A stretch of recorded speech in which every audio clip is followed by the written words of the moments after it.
The only thing I could connect to as a goal was I wanted to be a husband and I wanted to be a father. Now listen to that, especially men. I challenge you to take on the opportunity to stop saying I have a wife or I have a partner and I have children, and think about it. I'm a husband, I'm a father. I get to be a dad. I get to be a husband. It's a much different energy.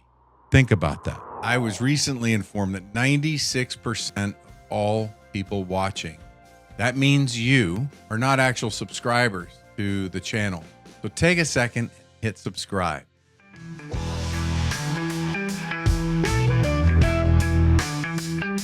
Welcome to The Point with Jeff Spikes, the show about achieving goals, embracing growth, and finding your true path. And now, here's your host, Jeff Spikes. Hello and welcome to The Point. It is the end of summer, right? Fall hasn't started yet. However, we are at the end of summer if you consider summer schedules that happen with kids being out of school. The difference on the freeways when there's not people taking kids to school, whether it's one of the parents or a shuttle or a friend, everything's coming back as schools come back to life. And that to me marks the end of summer because it marks the end of hectic and chaotic and different types of schedules. Now, you talk to some people and it almost turns into more of a hectic situation because all of a sudden there's, different kids and different sports activities. And, there's in the corporate world, people are back into a regular routine, and that means different levels of types of board meetings and benefits. And, there's a lot of benefits that start kicking up in the fall. So there's preparations for foundations and all the different things that you might get involved in to make a difference in the world. And either way, it's a change, it's a shift, it's a season. And although the official season of summer changes on a specific day that's a little bit further away, and fall will then begin, we're still in the process of days getting shorter and nights getting longer and coming towards the end of the summer season. Now, you may not feel that way if you're in a very hot, humid climate or even a hot, dry climate where it in no way, shape, or form feels like fall yet. However, again, talking about schedules, this is something that you are in the process of, even if you don't have kids, because it changes who's on the road. Why am I talking about change, and how can that be of benefit to you? Well, this is, again, a continuation of what we've talked about in the past of gratitude. About 3-4 times a year, we take a stand and talk about gratitude because it's such a critical mindset. It's such a critical mental state that it delivers that it really is a foundational item for many things that we can do. Sometimes it's a more difficult challenge to find things you're grateful for than others, but it can be done when we know that when we just fabricate it and try and cheat the system and be grateful for things we're not really grateful for, it doesn't necessarily work. However, saying we're grateful for things, listing we're grateful for things, imagining the benefit of things in our life that we typically take for granted can help us gain gratitude that we had lost based on a spirit of complacency or a spirit of taking things for granted. And you may not feel in the moment grateful for it, but if you have the intellect to know that it's something to be grateful for, it's really wise of you to take the time to bring that back into fruition, because what a simple, easy way to activate that in yourself. Another question might be, is there more that needs to be said? And here's the answer to it. There was a caveat that we took. There were 3 things last week that were discussed that were potentials to tear off into other topics or to dig in a little bit deeper. I think if I look for the notes of last week, there was this idea of stopping thinking about the past, demonstrating a gratitude practice regularly, and that was a caveat to get a gratitude list. For those that got a gratitude list, let us know how it's working for you, and love to have a follow-up. And if you're interested in doing a group to kind of talk about the use of that and talk about how you might have modified it or anything else, let us know and we'll be sure to schedule a time to do that. Maybe we'll do a live thing on YouTube or whatever, but we'll figure that out and get it done. Then we spoke about designing the future as an exercise, and that was a side note that we could have gotten into. The big one was when we got into living in the moment and talking about how we can do that when that kind of goes back to this idea of managing our thoughts, and it all loops towards when we're thinking about the past. The one topic that got the most conversation was you don't want to stop thinking about history. You don't want to stop thinking about the past and really discussing. There was some curiosity around what that could look like. And the best way I think you can be served is if I make the opportunity to just share from the heart and share a story to you with you that, or share an idea and a concept and stories with you about this and how it's benefited and impacted me. But the question was, why stop thinking about the past? What if I don't want to? I didn't want to, point blank. For me, it was probably two things. I was really connected and attached to the identity of the strategies I had used to overcome things in my past, whether it was childhood or whether or not it was a teenage strategy or a young adult strategy or an adult strategy I used to start a company. It was always attached to this idea of what I had overcome. Becoming great wasn't as great for me at the time, if it wasn't attached to the story of things that had happened. Another idea of that is that it was also attached to this idea of what I'm not going to repeat. And I didn't want to repeat it. And in order not to repeat it, I had to remember it.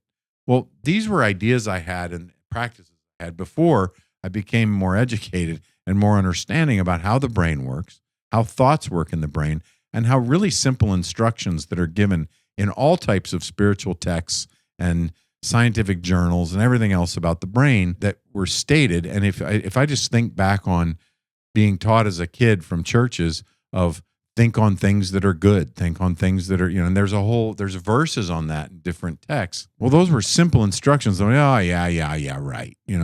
Like I do that. I already do that. But it didn't say necessarily in my mind, it didn't say, don't focus on what I don't want to repeat, right? Because to me, that was still a viable, positive thing to do, right? Was to think on the things that I don't want to repeat. I was in a place of belief, and I was in a place of conviction and joy, and man, I was determined not to allow things to repeat in my children's life and other children that I got to be around as an adult. But man, the way I was treated or the things that happened or the punishments that were made, I'm done. Those are not going to happen anymore to anyone else. The fact of the matter is that I was humbled. The fact of the matter is that I wasn't able to stop everything. Not everything was within my control.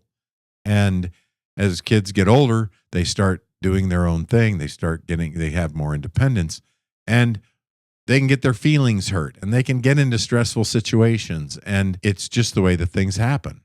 So, and this isn't just talking about stress and trauma as a car accident or something, and we're all safe. If you're driving, keep your eyes on the road. But if something had happened that's a basic trauma, we're not talking about that. We're talking about things that happen, whether it's all the way down to what was plated for food what was put on the table for food that you liked or didn't like and were forced to eat, or the feelings and emotions you have being forced to eat every bite.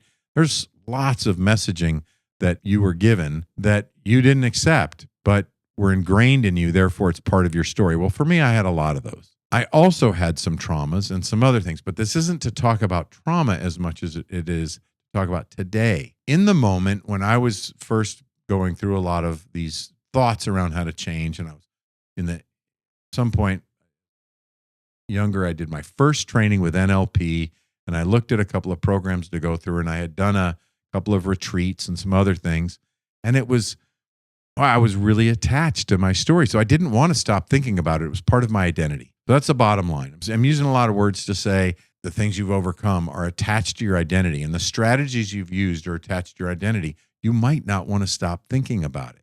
Now, that doesn't mean it's not a good idea. It just means you're not willing. You don't want to, and that's okay. There's hope. There's a lot of hope for you. I didn't know that, and I hope you hear that there's hope, and it's okay that you keep thinking about it, because you will keep thinking about it until you don't need to anymore. And that's something I think you can find help with right here, right now. Matter of fact, I know you can. It's your choice. I said, this is who I am. I'll take it to another step that I actually felt invalidated if somebody said the story didn't matter. Well, the story doesn't matter. You don't know who I am. You don't know what I've come from. You need to know who I am. And granted, it was also a time where there wasn't a lot of help or understanding how to help people come through childhood traumas as there is today. We've gained in advance so much, but again, even just on the things we learn that we don't want to repeat and don't want to pass down to our kids, there just wasn't the same type of information or access to understanding how all of this works. So I was experimenting with things and doing anything I could to do my best. I have proven that standing on a list of failures, metaphorically standing on a list of things I don't want to repeat and thinking on them, only does one thing, and that is makes it difficult not to repeat them. And it, no matter what, brings them into every day I thought on them. I learned that it wasn't invalidating, and it's not invalidating for you. It may feel that way. If it feels invalidating, I understand. That's fully valid. But it's actually empowering. To let go of the story is actually empowering. Because I remember the pressure between two ideas. One idea was, I feel invalidated if you tell me that you don't want to hear the story or the story's not important if we're going to change something. Then at the same time, I'd say, when in the world are the things I'm going to do in my life not going to be connected anymore to those problems? Oh, competing ideas in my mind that just kept going. Nonetheless, you have your own story. You have your own challenge or opportunity or win that's waiting for you. And if that's the only thing in your way, we can help you get past it. That really covered both reasons that were primary to me. I had a passion, and I still have a passion, of protecting our youth and providing opportunities for our youth to maintain the innocent, natural progression of their brain developing, their bodies developing without shame and without questioning other than the natural questioning they're going to do. And there's so many varying degrees of experiencing our youth where that gets challenging at times. I never said it was easy, but it was something I was passionate and I'm still passionate about. I also believe wholeheartedly that in our families, if you're a leader in your family, and on some level everyone is, but if you look at the parents in the house, if you look at the matriarchal or the patriarchal person in the house, there's an ownership and a responsibility that comes with creating the foundation that allows us to reach the pinnacle, each person in the unit, in the family, to have the best chance at reaching the peak of performance where self-actualization is possible. So to do that, we need to cover and make clear and make safe food, clothing, and shelter. And we need to make it safe for self-expression, just to ask questions and learn and grow.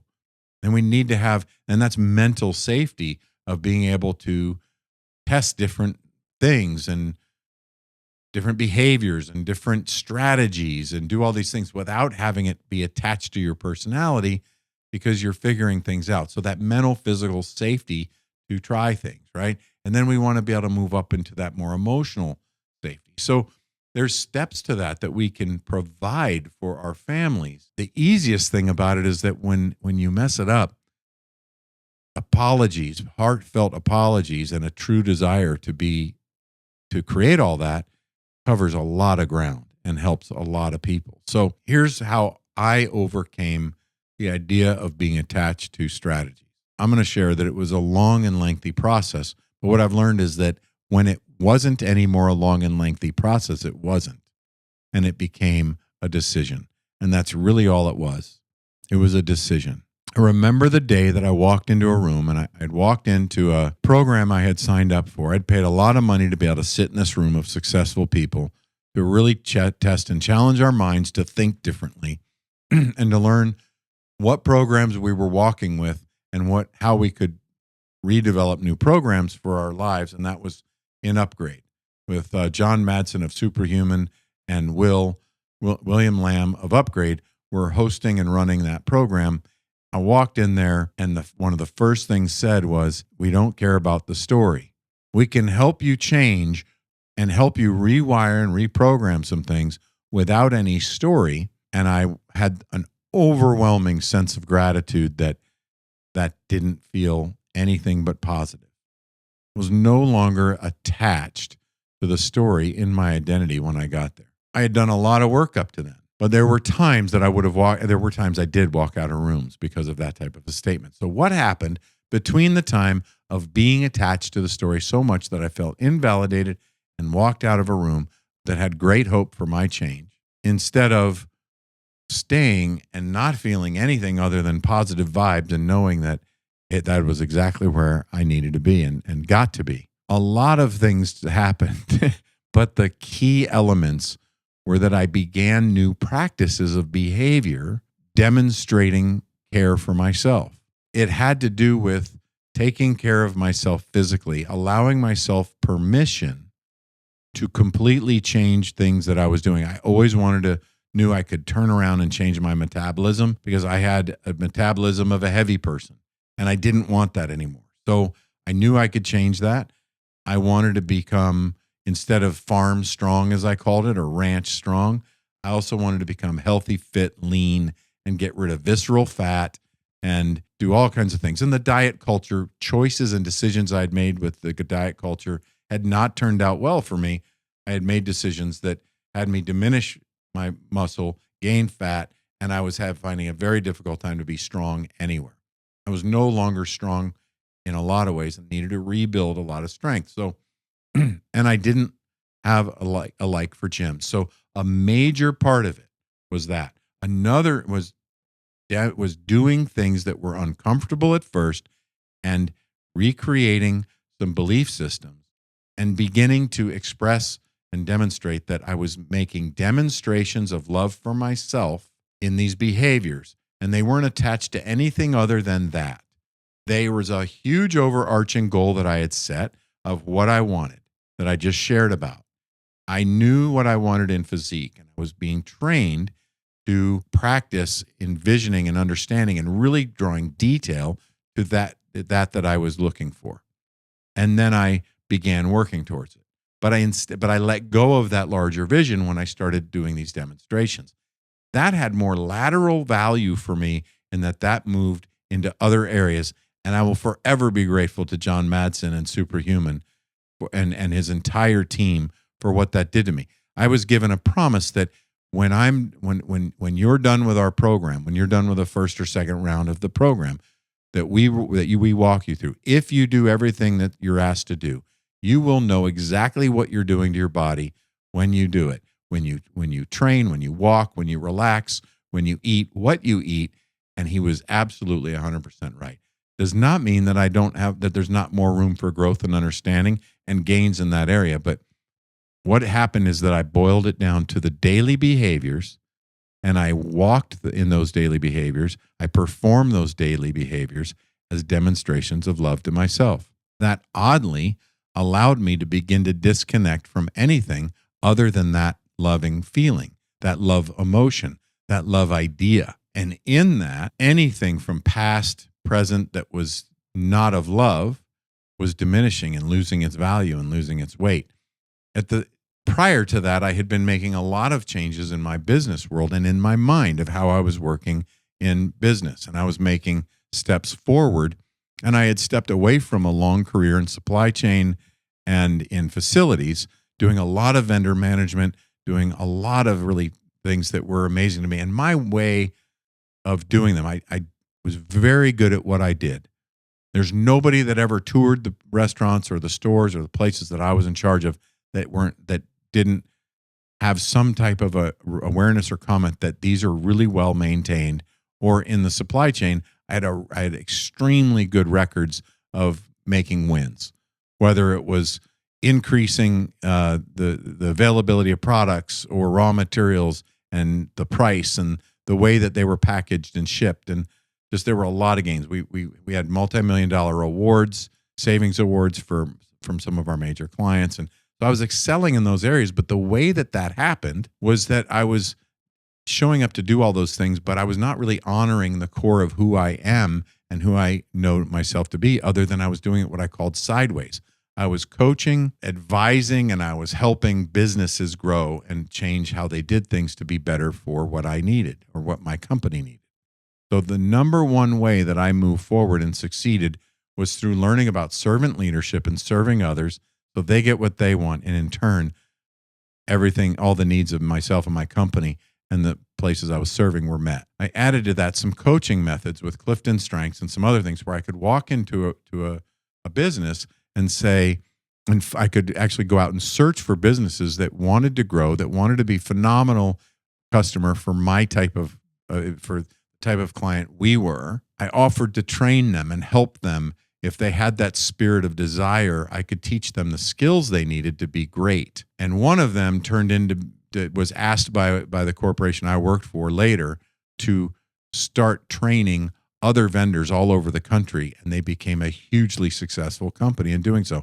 So that was the most extreme, amazing story that touched so many people's lives that I care about, that it's been beautiful. But there's other stories of similar changes. And so one of the things I'd done prior that helped me detach from all of those stories was I stopped showing up in the way I thought I had to, because my dream, the only thing I could connect to as a goal was I wanted to be a husband and I wanted to be a father. Now listen to that, especially men. If you heard that and you're a man, think about the difference. And I challenge you to take on the opportunity to stop saying I have a wife or I have a partner and I have children, and think about it. Say, I'm a husband, I'm a father, I get to be a dad, I get to be a husband. It's a much different energy. Think about that. So, and consider it. It's good to consider.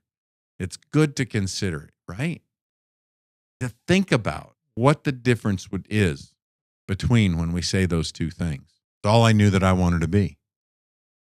And so whatever it took, and I happen to be really good at supply chain types of tasks. I was really good in transportation. I developed some supply chains, and I got really good at some really intricate types of deliveries. Then that turned into me taking on a supply chain for a food company, and all that was great. What happened? Let me get to the point. The point is that I moved forward into this idea that I'm done doing all of these things that I happened to be good at, but that I didn't really love and enjoy as much. And how I did what I was doing was going to become my mainstay and what I focused on from here out. And I started showing up in my more authentic self. And I started being what I thought God wanted me to be, what I felt was put in my heart to be. I started to be of service in different ways. And that took me gaining confidence and learning how to drop some of those old beliefs that were attached to those same stories. So in moving forward towards what my gut and my intuitive notion said to do, by honoring that part of me and moving forward and doing what I thought at the time was taking a risk. Now I don't see it as a risk. I see it as, how could I have not eventually done that? I had to do that on some level, but it was still a choice. So making that choice and then sticking with it and starting my own company, which you don't have to do what I did. I was also working for others and being of service to others, getting paid by others as a contract coach and a contract facilitator. And I got to speak at events and do all kinds of things that were beautiful and amazing. But doing that also helped me detach. So show up in your authentic self. Consider what it is you really love doing and start doing it. What is it you felt like as a kid you always thought you wanted to do? And how does that make sense to who you are today? Consider these things. If you need help with it, let's get into some type of a collaborative environment where we can tear it up and talk about that. Those are the keys to how I changed, and it took some time. With what I know now, NLP's changed, all different neuroscience has changed. There's so much more evidence and things that we're not just leaning on faith. There's also not just there's also practice that's been connected. So we're not even guessing at what the best thing is to do for faith. And because we have a better understanding of more of the intricacies of the individual, we're more able to support you and help you find your way. And it's always about you finding your way. You may utilize other people's way, but boy, is that a repetitive topic that you'll get to hear, is you get to own it. You get to figure out what that is for you. And all of these ideas, you don't have to reject them.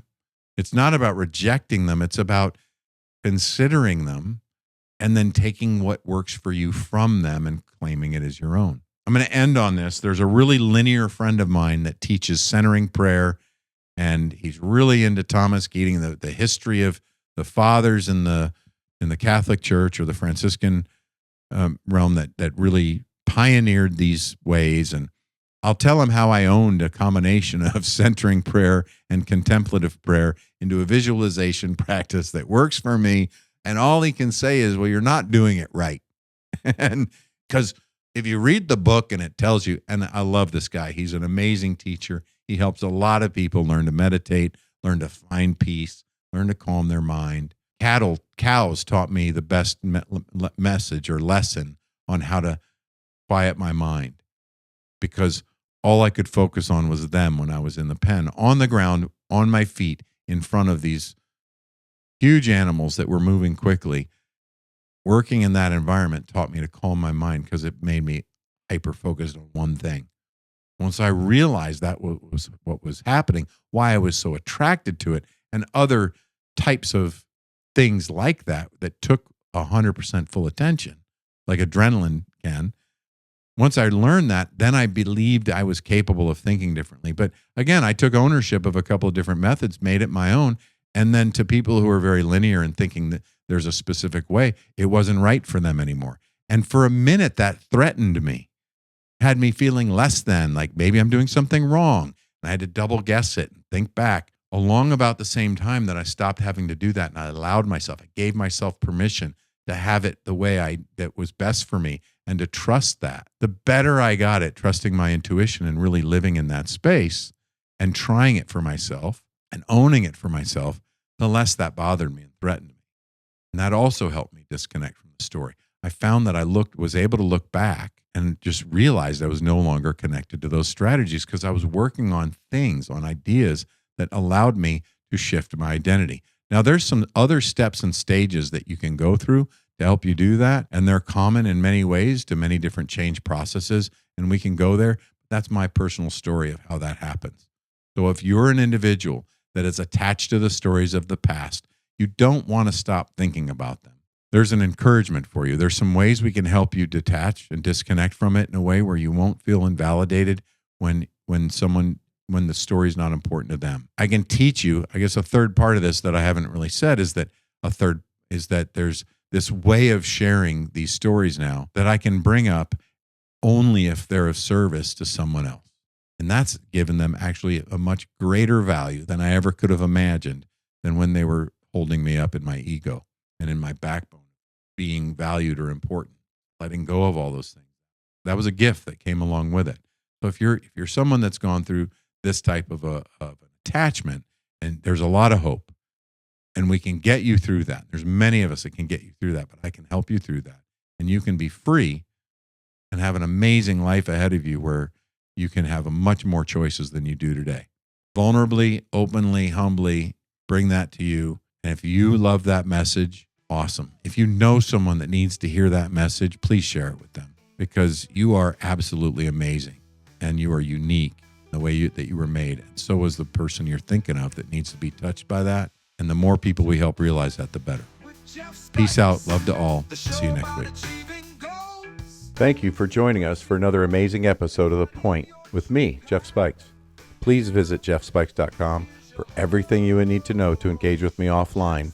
And lastly, thank you for your time, your attention, and your consideration. This is The Point.